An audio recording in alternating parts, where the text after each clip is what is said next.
Hey, what's up guys? Tyler here with Secureteam. The piece of UFO footage that you just saw, and I'm willing to bet many of you have likely never seen it, but that's alright. It's kind of one of those hidden gems in the field of ufology, and it's an old clip, and it's seldom featured, but it is a very controversial clip.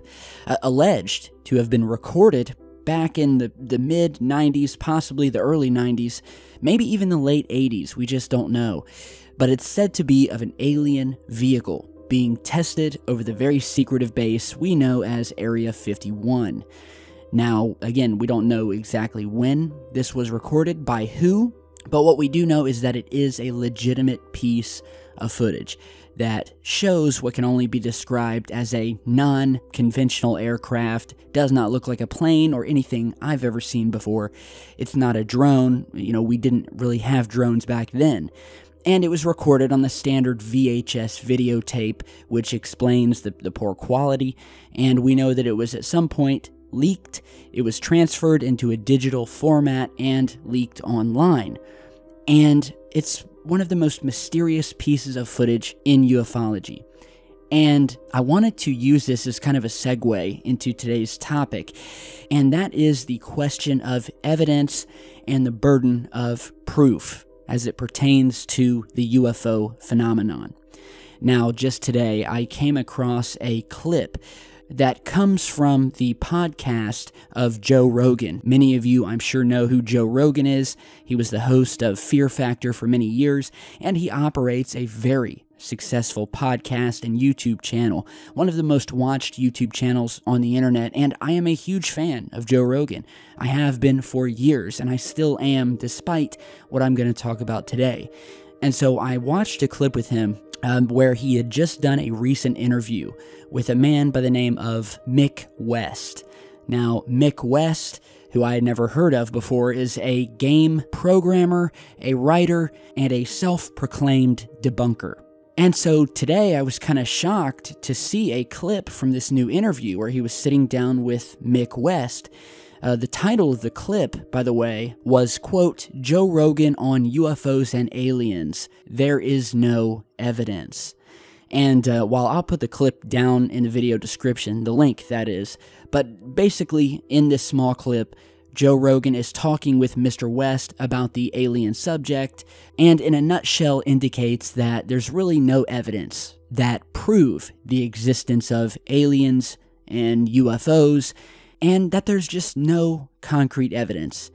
And of course, Mr. West, who is, I guess, a self-proclaimed debunker, he basically goes on to insinuate that the UFO research community, as in all of you guys and people like me, are all just a bunch of conspiracy theorists who don't have any proof and who are all suffering from this sort of delusional confirmation bias, wherein which we all accept without debate every piece of footage or picture that comes to us, and that basically we have no evidence except photographs and videos of reflections and street lights and drones and swamp gas.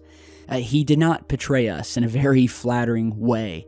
I was kind of shocked to see Joe Rogan agree with him and go on to state that there's really no evidence for aliens and UFOs. And that's what I want to talk about today, because for the first time in a while now, I'm going to have to disagree with Mr. Rogan. And again, I mean no disrespect, I'm still a big fan of him, but I think that he is way off base with this claim that there is no hardcore evidence. To the contrary, there is a ton of evidence for UFOs and alien visitations. And if you've watched our channel for any extended period of time, you will know this to be fact. Now, again, let's not forget that this is a very secretive and highly protected subject matter. So of course, you're not just going to have a treasure trove of physical evidence dumped in your lap, or, little green men landing in the front lawn of the White House. That's just not how it works. But that is not to say that we don't have evidence. And when you look at all of the evidence altogether, the eyewitness testimony, the physical evidence, the statements from military members, former NASA techs, from presidents, from CIA directors, you put that all together, and it paints a clear picture that this phenomenon is very real. So first of all, let's just start off today with some of the things said by some very high-ranking people, whether it be in the government, the White House, the scientific community, and what have you. So I first want to start off with one of my favorite quotes, which comes from a former CIA director by the name of Roscoe Hillenkoetter, who in 1960, alright, this is before the topic of UFOs was in the mainstream, no one was talking about this stuff, and yet even then, he is quoted as saying that behind the scenes, high-ranking Air Force officers are soberly concerned about UFOs, but through official secrecy and ridicule, many citizens are led to believe that unknown flying objects are nonsense. Radar bombing expert Lieutenant Colonel Richard Hedrick once said, and I quote, "Saucers exist. I saw 2 of them. They were intelligently flown and operated through evasive tactics, formation flight, hovering. They were mechanisms, not United States weapons, nor Russian. I presume they are extraterrestrial." Here's a quote of a dead man by the name of Captain Thomas Mantle, who uttered these famous last words as he closed in on a UFO in 1948 with his fighter plane, saying, quote, "It appears to be a metallic object, tremendous in size, directly ahead and slightly above. I am trying to get close for a better look." Just a few minutes after this, his plane was to crash and he was to lose his life. Here's a quote from the Commander-in-Chief of the Indonesian Air Force, who said, quote, "UFOs sighted in Indonesia are identical with those sighted in other countries. Sometimes they pose a problem for our air defense, and so we have been obliged to open fire upon them." And so these quotes go on and on, alright? I could continue going down the list of quotes from presidents. Jimmy Carter experienced his own sighting, Richard Nixon, Bill Clinton. President Obama refused to deny the existence of aliens when he was on the Jimmy Kimmel Show. Now, you would think that if aliens and UFOs did not exist, that President Obama would have simply said, "We have no information on this, it's nonsense, I have seen nothing." But he refused and admitted that it was classified and that he could not tell the public. Very, very telling. And these quotes from high-ranking, well-respected individuals go on. And I'll put a link down in the video description so you can go and read more of them, because I want you guys to get a scope of what has been said throughout the years about these craft. So what about some UFO cases? Is there no hard evidence? Well, let's talk about some of the most famous cases, the most devastating cases that the skeptics hate to talk about. Of course, we all know about Roswell, the famous crash in 1947 where a flying saucer wrecked in the desert of New Mexico. Bodies were recovered, transferred to Wright-Patterson Air Force Base. It was then, a few days later, covered up to be nothing more than a weather balloon. And we have newspaper clippings as well as other evidence to show that the military did admit a flying disc was recovered before backtracking and putting out this weather balloon cover story. Many of you have likely also heard of the Phoenix Lights incident, which occurred in 1997, where thousands of people witnessed not just a string of lights in the sky, which you're seeing in this original footage here, but what was behind the lights and what has been described by countless witnesses as a massive black V-shaped craft that was the size of multiple football fields, seen slowly moving through the sky over the city of Phoenix, Arizona. During a 13-month period between February 2001 and March 2002, a Scottish systems administrator and hacker by the name of Gary McKinnon broke into 97 United States military and NASA computers, where he discovered photographs of alien craft in space, as well as a list that contained and was labeled, quote, non-terrestrial off-world officers. Mr. McKinnon has for years been fighting extradition to the United States. We have been trying to get this guy for years, and by we, I'm talking about the US government. And for the last 20 years has stuck by everything that he witnessed, everything that he saw, and the US government, as well as the English government, do not attempt to hide what he did. Now, if I had to choose for Joe Rogan one single case that would prove to him that the alien phenomenon is real, I'd probably have to point to the 1986 case of Japanese Airlines Flight 1628, which actually Dr. Greer spoke about briefly in the interview that we did a couple of days ago.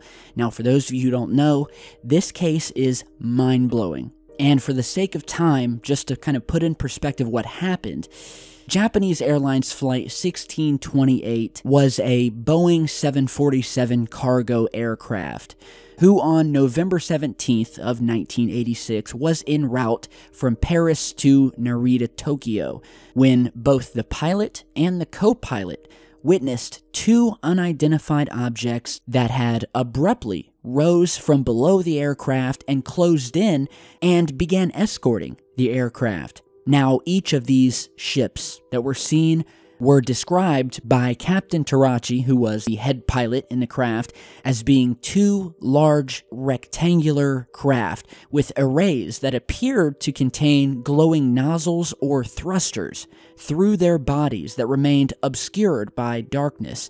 And as these craft got closer to the cabin, the airplane's cabin and window lit up with light, and they could literally feel the heat radiating from these two ships and could actually be felt by the pilots on their skin.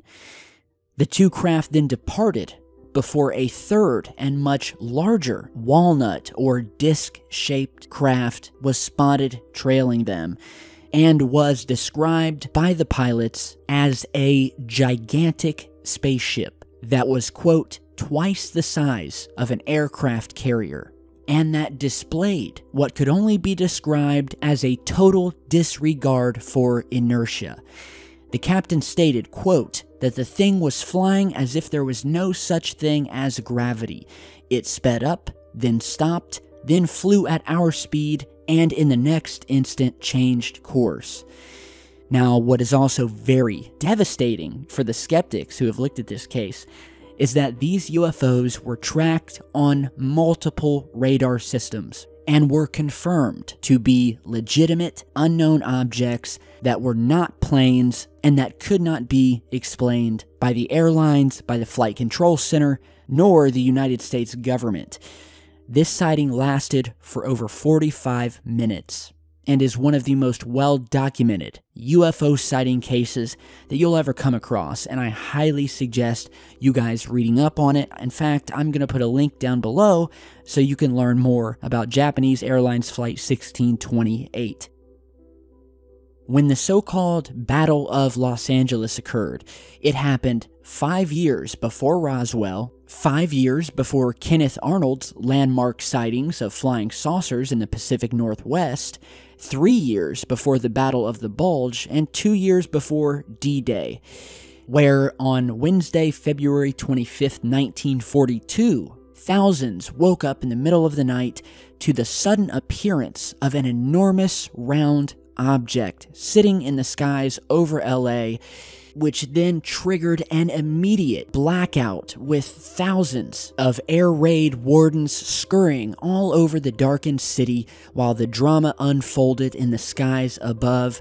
Dozens of gun crews and searchlights of the Army's 37th Coast Artillery Brigade easily targeted the huge ship, with coastal defense gunners then commenced to firing hundreds and hundreds of rounds up towards the glowing ship, which simply hovered there and appeared completely impervious to their anti-aircraft shells, with many of the gunner crews easily landing scores of what they termed direct hits on the object, all to no avail.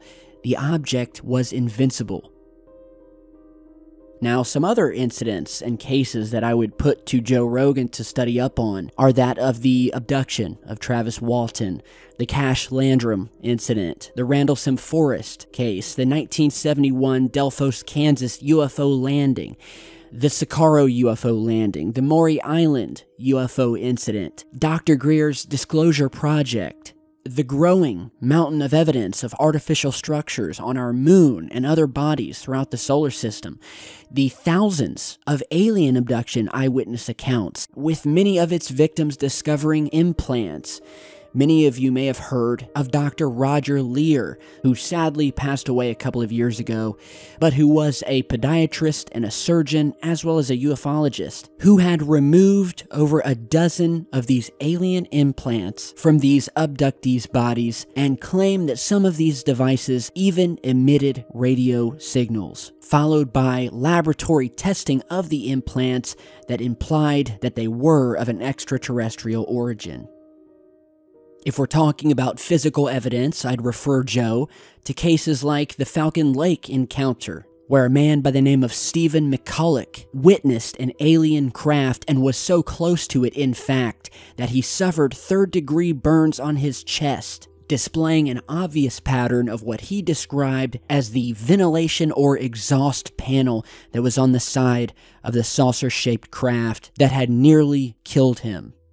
I would also refer him to the Bob White artifact, which refers to what can only be described as a physical piece of an extraterrestrial nature that was left behind by an alien craft that was sighted as it was flying away before being discovered on the ground below where the craft had been. The object itself being about 7.5 inches long, shaped like a teardrop, and has a coarse metallic exterior and weighs less than 2 pounds.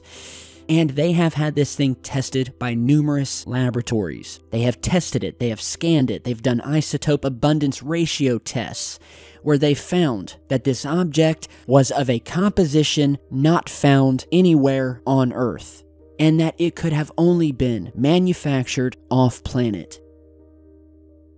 So, look, there's so much evidence that it would take me 100 videos, each being 24 hours long, just to scratch the surface. And so I would say to Mr. Rogan and to the self-proclaimed debunker and video game programmer, Mr. West, for them to really, and I mean really, do their research before arrogantly dismissing this topic and this research and the millions of people within it as nothing more than delusional conspiracy theorists who believe anything they're told and with no evidence to support our claims. There is a mountain of evidence here, and I think you guys know that, and I pray that Mr. Rogan will look back to the days where he was an advocate for this research. The absence of evidence is not the evidence of absence. I am officially done with my rant. Thank you guys for stopping by today, and have a great rest of your night.